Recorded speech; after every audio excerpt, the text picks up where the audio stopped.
en la zona cero.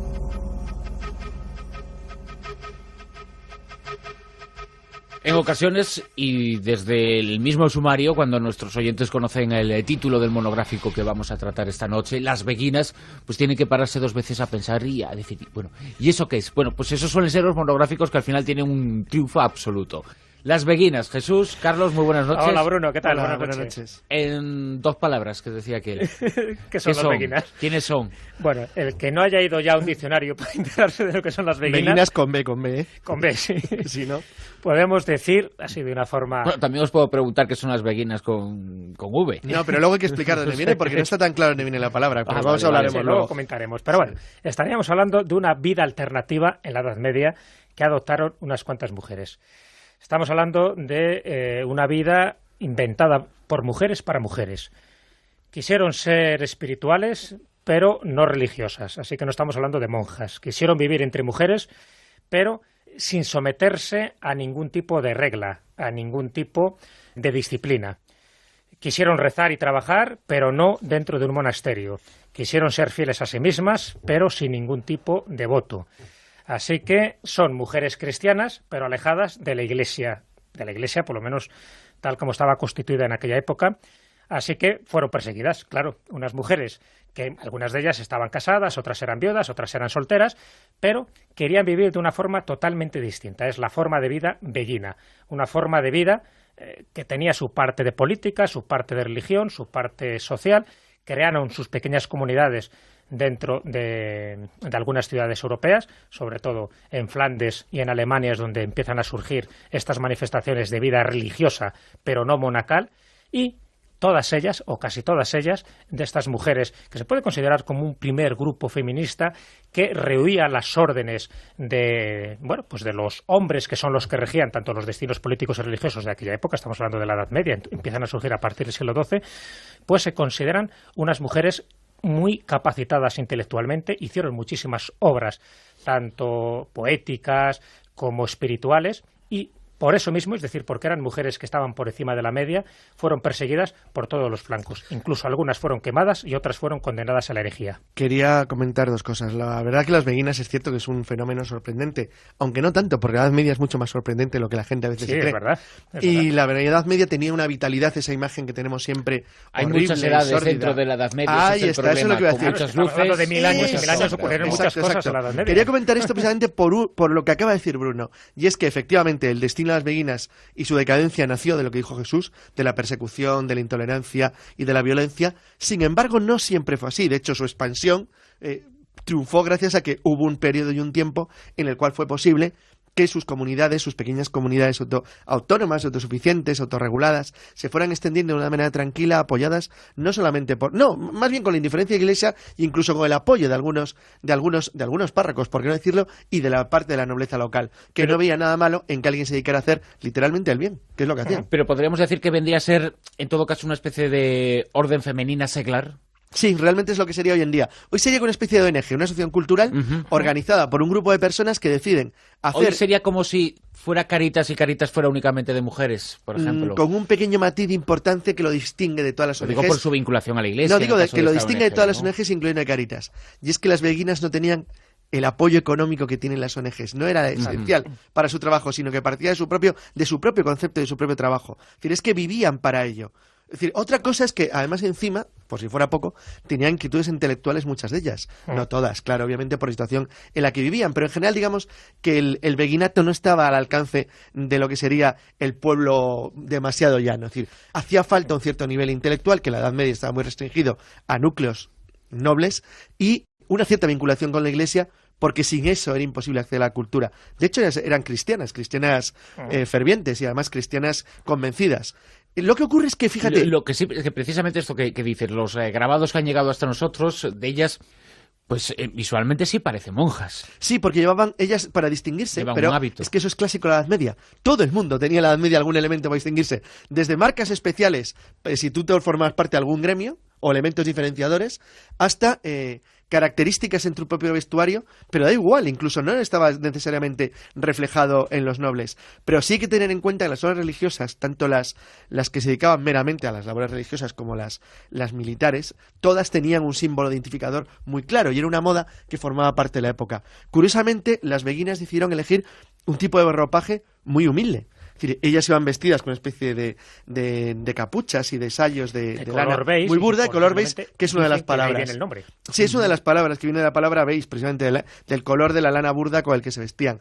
Lo que pasa que sobre el origen de la palabra hay otras teorías, que alguna de las cuales podría estar más cerca a lo mejor de la verdad, porque el hecho cierto es que no sabemos. Por cierto, hubo una corriente en el siglo XIII paralela a las beguinas, formada por hombres, los vegardos. Sí, podría haberse llegado a formar. Pero primero surgen las beguinas y precisamente por el modelo social que estaban dando estas mujeres, las beguinas, recordemos que ellas se encargaron muchísimo de la defensa de los desamparados, cuidaban a los enfermos, a las mujeres, a los niños, a los ancianos, aquellos que no tenían donde caerse muerto, eran las beguinas las que les acogían. Incluso con los leprosos, que era algo con los leprosos, además. O sea, pero ¿dónde, cuándo y por qué surgen? En la zona de Lieja, el primer documento que tenemos de algo muy parecido a lo que luego fue el beguinaje aparece en un lugar cercano a Lieja, en la región de Lieja, en Bélgica, que es en Villevorde, en 1065. Esa es la primera mención. Siglo XI. O sea, para entornarnos, 1065 es a los 2 años del primer torneo que gana el Cid. Es decir, para ponernos el gran torneo que gana el Cid cuando acaba de morir el rey Fernando de Castilla. Para que todo el mundo se pone en situación de época, y un año antes de la conquista normanda de Inglaterra. Es decir, ese es el momento en el cual un documento escrito parece demostrar que hay un grupo de mujeres en la región de Lieja, que era una región bastante próspera dentro de lo que era Europa, la Europa medieval, que estaban empezando a organizarse para hacer el bien de una manera muy parecida a lo que luego fue conocido como el beguinaje. Desde ahí, gracias obviamente a que la Europa medieval era mucho más fluida la comunicación de lo que hoy creemos, porque realmente lo que se llamaba el concepto de lo que ellos llamaban a sí mismos la cristiandad, y era un concepto muy abierto, donde había un idioma más o menos de uso común, que era el latín, que permitía que este tipo de ideas, si funcionaban, estas comunidades rápidamente se extendieran a través de los vías de peregrinación clásicas, que eran tanto el Camino de Roma como el Camino de Santiago. En el caso del beguinaje, se extiende principalmente, curiosamente, hacia el este, hacia Alemania y Centro Europa, aunque llegaron también a Polonia, Austria, Francia, España, Italia. Llegó a haber en toda Europa occidental algo parecido al beguinaje belga. Decimos que no era una organización religiosa, por lo tanto no tenían conventos, porque no estaba formalmente... Que, como habéis dicho, tenían cierta vida en comunidad. ¿Dónde se efectuaba esa vida? En casas que compraban y adquirían. Tenían casas, incluso a veces eran por donación de nobles, otras veces por la propia iglesia, que les dejaba, pues como cuando actualmente alguien decide, un ayuntamiento, imagínate, dejarle una sede a una ONG. Pues es algo muy parecido. Bueno, esta gente es una ONG, le dejamos una sede. Pues era algo parecido. Ellos vivían de manera muy humilde, con lo cual tampoco exigían nada especial. Cuidado, algunas tenían dinero, ¿eh? Algunas de las que se incorporaban a las pequeñas comunidades de beguinas eran personas de la nobleza, o sea, personas que tenían dinero que podían aportar parte de sus bienes para llevar una vida humilde. Porque si la iglesia no aportaba a las beguinas ningún tipo de ayuda o muy sí, poca, se ayudaba, lo que pasa es que no hacía de manera formal. Necesitaban el dinero y la financiación de otras fuentes. Claro, no, todo el mundo les podía ayudar. Es decir, había desde ayuda de la gente a la que ellos mismos, es decir, porque al fin y al cabo era una organización que repercutía luego en el beneficio de la comunidad. Se atendían a los leprosos, a los enfermos, a los heridos, a los enfermos, pues bueno, a todo el mundo le venía bien. Entonces, en el caso de Lieja, la región donde aparecían organizadas, y en las zonas limítrofes de Holanda y el norte de Francia, donde había comunidades urbanas ya muy poderosas, los burgos, de las comunidades de burgueses, de gente que tenía dinero, que trabajaban del comercio y de una agricultura muy desarrollada para lo que era la Europa de la época, les permitía el tener elementos donde ellas podían obtener una especie de financiación por la vía parecida a lo que sería pues la caridad o la donación, que luego ellos trasladaban a la gente vía su trabajo y esfuerzo. Incluso tenían tiempo, y esto es muy interesante porque ocurre a partir de los siglos XII-XIII, a finales del XII, principios del XIII, que empiezan a desarrollar una cierta labor literaria que va paralela al desarrollo progresivo de Europa, que a finales del siglo XIII, principios del XIV, comienza a caminar ya hacia el embrión del Renacimiento. Que es precisamente la época en la que comienza un poco la crisis de las beguinas. Sí, porque es la misma época que coincide con las persecuciones, el aniquilamiento, la herejía cátara, la persecución contra los templarios, es decir, cuando la Inquisición acaba de ser formada y cuando los reyes quieren el poder temporal y la Iglesia el poder control espiritual de las mentes europeas. Porque es un fenómeno que empieza en los siglos XIII-XIV. La forma de ser, de pensar y de actuar de las beguinas en determinados sectores eclesiásticos no debían estar bien vistas. No, pero por dos motivos importantes. Uno, eran mujeres. Con lo cual les pasó algo. Eran listas. Es decir, dos motivos. Tercera, eran buenas personas, es decir, no Claro, mataban a nadie. ayudaban a la gente. Con lo cual, los tres problemas le situaba en un entorno muy, muy parecido al que tuvieron los cátaros. Es decir, eran peligrosos porque no hacían daño a nadie. Por su sencillez, por su humildad Exacto. y por su caridad. Y Exacto. eso no gustaba. Estamos hablando de una época donde la Iglesia no se caracterizaba, me refiero a lo que era la jerarquía, ¿no?, de la Iglesia, no se caracterizaba precisamente por su sobriedad, sino todo lo contrario. De ahí surgen los santos como San Francisco de Asís pregonando lo contrario, es decir, que había que volver otra vez a la Iglesia primitiva, y San Francisco de Asís estuvo en un tris de ser declarado hereje. Pero por esa misma razón. Quiero decir, fíjate el terrible crescendo que se puede poner como ejemplo en 3 ejemplos clásicos. Es decir, Jadevig de Amberes, que es la primera gran beguina conocida, la primera que tiene una obra literaria seria, es autora de varias obras de poesía hacia 1240, o sea, vuelvo a enfocar, paralelo aproximadamente a la conquista de Sevilla por Fernando III el Santo, la conquista del Valle del Guadalquivir. Entonces, en esa época, es decir, y por tanto anterior a Alfonso X el Sabio, que es unas cumbres de la cultura castellana medieval, esta chica escribe hacia 1240 una serie de preciosos poemas y es respetada porque la ven como un bicho raro. Unos años después, muy poco después, Matilde de Magdeburgo, que también era poeta, ya empieza a ser mal vista por la jerarquía eclesiástica. Tanto es así que tiene que refugiarse en un convento porque la empiezan a amenazar. Poco tiempo después, en 1310, a Margarita Porete, que fue la autora de una obra conocidísima en la época, que era El espejo de las almas simples, la condenaron a la hoguera. Es decir, en ese periodo de 100 años, es decir, el cambio de la Iglesia fue radical. Por cierto, estos 100 años coinciden temporalmente con el comienzo del aniquilamiento de la herejía cátara y la eliminación de los templarios, para que alguien también sepa cómo enfocarlo. Bueno, es el transcurso, es decir, el proceso que lleva a la Iglesia occidental cristiana hacia la brutalidad y la intolerancia. Los templarios también dicen que, bueno, algunos templarios de hoy en día dicen representar los mismos valores y descender de una serie de linajes. Vale, pero... ¿Las beguinas también existen en el siglo XX? Sí. Por lo menos en Bélgica. O sea, existe un fenómeno parecido. Sí, no, ellas mismas. O sea, decir, vamos a ver, nunca fueron eliminadas del todo. Pasa algo parecido a la herejía valdense o algo así, que todavía existen valdenses en zonas de Suiza o del norte de Italia. Es algo muy similar, es decir, nunca las eliminaron, con lo cual el concepto era difícil de destruir porque no tiene una organización clara. Es decir, por ejemplo, el catarismo fue aniquilado porque el catarismo sí tenía una estructura clara, los perfectos. Es decir, había alguien contra quien enfocar la agresión. Pero en el caso de las beguinas era muy difícil, porque bastaba con no declararte como tal y vestir de otra forma y seguir haciendo el bien para ya pasar desapercibido. Entonces, es cierto que sin llegar a ser una organización secreta, que no tiene nada que ver ni siquiera con la masonería, es decir, nada, es algo mucho más sencillo, pero sí, en el siglo XX, en zonas de Bélgica todavía hay grupos que se autodeclaran a sí mismos como beguinas. De hecho, en el País Vasco actualmente quieren crear una especie de vida comunitaria femenina que lo quieren llamar las obeguinas, que en el fondo quieren, pues reivindicar un poco esos principios medievales que caracterizaron a estas mujeres, o sea, que quieren un poco seguir esa estela que con el tiempo fue marginado. Fíjate, el hecho de que este monográfico sea novedoso, sea original para muchísimos de los oyentes que nos están escuchando ahora, es decir, que ese nombre, beguinas, haya casi que se haya excluido o haya permanecido en el olvido, es precisamente por eso, porque en un principio son toleradas y luego son perseguidas. Perseguidas hasta que se convierten en herejes, hasta que queman algunas de ellas, o por lo menos algunas de las representantes más genuinas. Es decir, el movimiento de las beguinas, precisamente por no tener una estructura organizada, por carecer de líderes, por carecer de unas reglas específicas, sino que sencillamente lo que las movía era el amor al prójimo, así tal cual. Claro, pero fíjate, comentaron... Eso es lo que hace que se disemine parte de las beguinas, es decir, parte son ejecutadas y otras partes son integradas en lo que eran órdenes religiosas. Pero todas estas órdenes sí tenían una característica, es que acumulaban, independientemente de la labor social o no que realizaran. Pero acumulaban buenas riquezas, acumulaban buenas posesiones. Claro. ¿Dónde fueron a parar? ¿Quién se quedó con todo eso? La Iglesia. De hecho, en algunos casos, bueno, fíjate, hay un paso muy claro y es que el Papa Nicolás II, en 1452, intenta progresivamente ir incorporando a las beguinas a las carmelitas, a las monjas carmelitas. Pero es que en la misma época el duque de Borgoña, Carlos el Temerario, ordenó directamente que entraran en la orden carmelita. Punto final a la historia. Es decir, las obligaron. Sí. Con lo cual no las dejaban otra elección. Y otras en órdenes terceras, que es un Claro. poco órdenes que están compuestas por seglares, ¿no? Y otras, pues las que no se aceptaban las normas directamente como herejes. Claro. Y eso es lo que propició que fueran desprestigiadas y silenciadas prácticamente hasta el momento presente, que ahora se quiere un poco reivindicar. Fíjate que una de las cosas que intenta reivindicar es que estamos hablando, algunos autores así las consideran, como las primeras enfermeras que hay en la historia, por lo menos enfermeras organizadas y enfermeras estructuradas para una finalidad muy concreta, dentro de un espíritu cristiano, para ayudar un poco a los semejantes y sobre todo para enfermedades que nadie quería.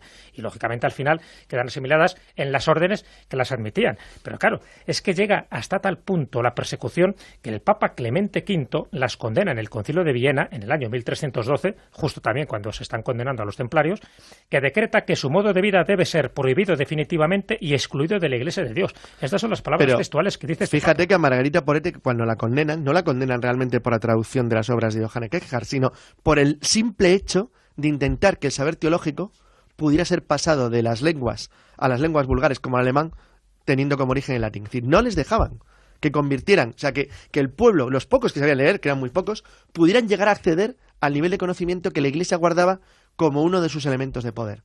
Entonces, esto es lo que le lleva a la hoguera a Margarita Porete en 1310, 2 años antes del decreto de Clemente V. Es decir, la verdad es que se les abrió una época muy dura, y es que cuando la Iglesia decide empezar a controlar de manera férrea las almas de los europeos, es cuando cambia la libertad medieval de los siglos XI, XII y XIII y se convierte, bueno, en los prolegómenos de lo que dio como lugar a la Inquisición. Fijaros un poco que los beguinatos como tal no han desaparecido, todavía se siguen conservando, bueno, están declarados incluso Patrimonio de la Humanidad por la UNESCO, o sea, para que nos demos cuenta de la importancia que tuvieron en su momento y sobre todo que se siguen conservando con esa misma estructura arquitectónica.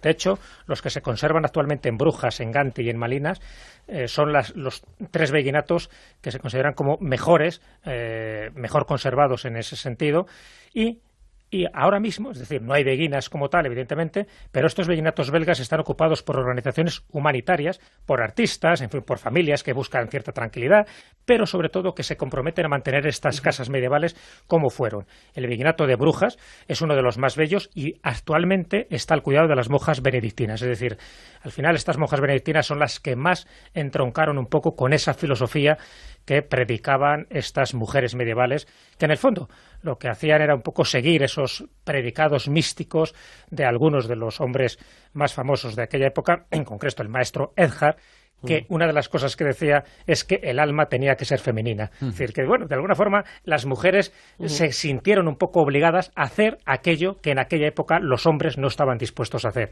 Así que en ese sentido yo creo que ocuparon un papel primordial y pagando un precio muy caro. Yo solo quería terminar con 2 pequeños apuntes muy rápidos sobre la posibilidad, los posibles orígenes del término beguinas. Hay el más conocido, el que se encuentra más por todas partes, hace referencia a Lambert le Beguer, que sería algo así como el tartamudo, que era un sacerdote de Lieja que era famoso porque, aparte de haber traducido los Hechos de los Apóstoles y las epístolas de Pablo, se le acusó de herejía, murió en 1180, y bueno, hay quien considera que fue uno de los promotores, de los que apoyó el nacimiento de las beguinas. También hay quien dice que deriva de una palabra del flamenco antiguo, es una palabra germánica y por tanto no latina, que sería begen, que significaría el sentido de pedir, orar, pero en el sentido de rezar. Y hay finalmente quien dice que depende de Vega, del patrón de Bilibels, donde se supone que por una tradición el primer beguinaje nació allí. Bueno, cualquiera de las teorías, además de la que ya hemos comentado del famoso color beige, yo también, yo creo que es lo más probable también. De lo más sencillo, porque es lo más simple, real. es lo más simple y lo que era el alimento diferenciador, claro. Sí, yo también me quedo con eso, porque sobre todo en el caso de Lambert le Beguer es muy posterior a las primeras menciones de cosas semejantes a las beguinas. ¿Sabéis qué símbolo tenían las beguinas? El ave fénix. Es decir, fíjate, estamos hablando de unas mujeres que han pasado ya unos 7 siglos de silencio que ha recaído sobre ellas. Y bueno, ¿quién sabe si resurgirán? Fíjate tú por dónde, no por casualidad, ya sabéis que siempre mantenemos que la casualidad no existe.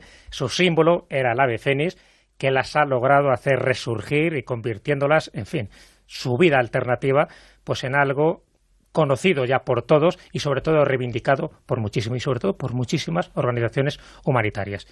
Que por cierto, hay una novela que se ha publicado hace muy poquito de una novelista española, Rosa Villada, que se titula El juego de Dios, donde precisamente el sustrato, la fuente argumental es las beguinas medievales. Nosotros no podemos hacerlas resurgir a las beguinas, desde luego, pero sí podemos traerlas al primer plano de la actualidad y contar un poco su historia, que ese ha sido el objetivo de este monográfico tan interesante, en donde hemos descubierto quiénes eran las beguinas, esta curiosísima orden seglar que nace en el siglo XI, que desaparece aparentemente 3 siglos después, pero que no lo hace del todo y que incluso todavía hoy existiría, y algunos quieren hacerla renacer de sus cenizas. Jesús, Carlos, muchas gracias. Nos hacemos vegardos.